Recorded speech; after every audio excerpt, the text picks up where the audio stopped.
Di kalangan kita, kita dah terlalu bergantung sepenuhnya kepada Faraid. Sebenarnya dia ada blind spot dia.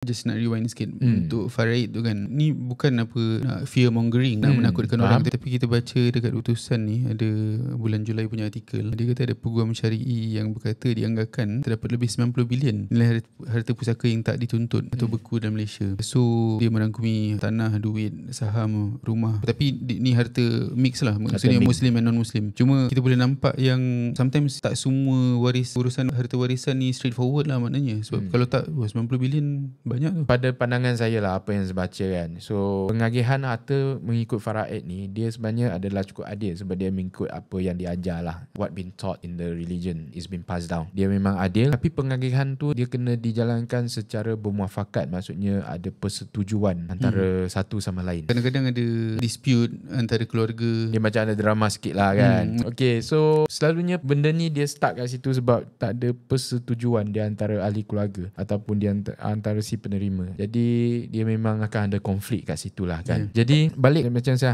highlight point ni, aku rasa ni sebenarnya dia menunjukkan satu tau, yang mungkin di kalangan kita dah terlalu bergantung sepenuhnya kepada Faraid. Sebenarnya dia ada blind spot dia, yang akhirnya dia jadi masalah macam ni lah. Banyak harta yang tak claim, saham dan sebagainya. Sebab mungkin dalam persepsi kita, dia dah cakap, oh yang ni sudah ada sistem Faraid, jadi kita ikut je lah. Dan memang sistem yang sedia ada ni dia dah cukup adil. Dan satu lagi, macam saya cakap, dia blind spot yang kita tak tahu, yang tak ada kesedaran yang tentang dia akan wujudnya masalah pengagihan pusaka.